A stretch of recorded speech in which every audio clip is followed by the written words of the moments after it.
ನಮಸ್ಕಾರ ವೀಕ್ಷಕರೇ, ನಾನು ಯಶೋಧ ಮಂಜುನಾಥ್ ಬಮ್ಮನಕಟ್ಟಿ. ತಮ್ಮೆಲ್ಲರಿಗೂ ಅದಮ್ಯ ವಾಹಿನಿಗೆ ಪ್ರೀತಿಯ ಸ್ವಾಗತ. ವೀಕ್ಷಕರೇ, ವಿವಿಧ ಸಂದರ್ಭಗಳಲ್ಲಿ ಎಳ್ಳು ನೀರು ಬಿಡುವುದು ಎಂಬ ವಾಕ್ಯವನ್ನ ನಾವು ಬಳಕೆ ಮಾಡುತ್ತೇವೆ, ಹೌದಲ್ವಾ ವೀಕ್ಷಕರೇ? ಹಾಗಾದರೆ ಈ ಎಳ್ಳು ನೀರು ಬಿಡುವುದು ಅಂದ್ರೇನು ಎನ್ನುವುದನ್ನ ನಾವು ಈಗ ತಿಳಿಯೋಣ. ಎಳ್ಳು ನೀರು ಬಿಡುವುದು ಎಂದ್ರೆ ಶಾಶ್ವತವಾಗಿ ಕಳೆದುಕೊಳ್ಳುವುದು. ಹಿಂದಿನ ಕಾಲದಲ್ಲಿ ಸಾವನ್ನ ನಿಶ್ಚಯಿಸಲು ಆಧುನಿಕ ಉಪಕರಣಗಳು ಇರಲಿಲ್ಲ. ಪ್ರಜ್ಞಾಹೀನ ಸ್ಥಿತಿಯನ್ನೇ ಸಾವೆಂದು ತಿಳಿದು ಹಾದಿಯಲ್ಲಿ ಒಯ್ಯುತ್ತಿರುವಾಗಲೂ, ಕೆಮ್ಮಿದಾಗಲೂ ಅಥವಾ ಒಮ್ಮೊಮ್ಮೆ ಸ್ಮಶಾನಕ್ಕೆ ಒಯ್ಯುವಾಗ ಜೀವವಿರುವುದನ್ನು ಕಂಡು ಆಶ್ಚರ್ಯಚಕಿತರಾದ ಉದಾಹರಣೆಗಳಿವೆ.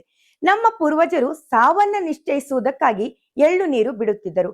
ಎಳ್ಳಿನಲ್ಲಿ ಜೀವ ಕಣಗಳನ್ನ ಪುನರ್ಜೀವನಗೊಳಿಸುವ ಶಕ್ತಿ ಇದೆ ಎಂದು ಇತ್ತೀಚೆಗೆ ಸಂಶೋಧಿಸಿದ್ದಾರೆ. ನೀರು ಆಮ್ಲಜನಕಯುಕ್ತ, ಎಳ್ಳು ಸಹಕಾರಿವು.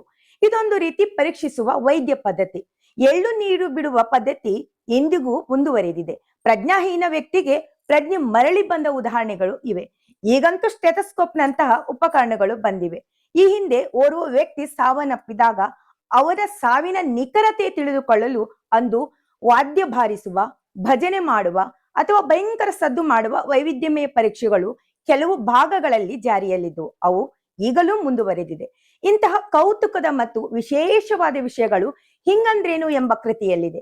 ಈ ಕೃತಿ ಕನ್ನಡದ ಪಂಡಿತರಾದ ಶ್ರೀ ವಿ.ಕೆ. ಪಾಟೀಲ್ ಸರ್ ಅವರು ರಚಿಸಿದ್ದು. ಇಂತಹ ಪುಸ್ತಕವನ್ನ ನಾವೆಲ್ಲ ಓದುವುದು ಅವಶ್ಯವಾಗಿದೆ. ನನ್ನ ಈ ಮಾಹಿತಿ ನಿಮಗೆ ಇಷ್ಟವಾದರೆ ಲೈಕ್ ಮಾಡಿ, ಶೇರ್ ಮಾಡಿ. ಮತ್ತೆ ಮುಂದಿನ ವಿಡಿಯೋದೊಂದಿಗೆ ಭೇಟಿಯಾಗೋಣ. ಅಲ್ಲಿಯವರೆಗೂ ನಮಸ್ಕಾರಗಳು.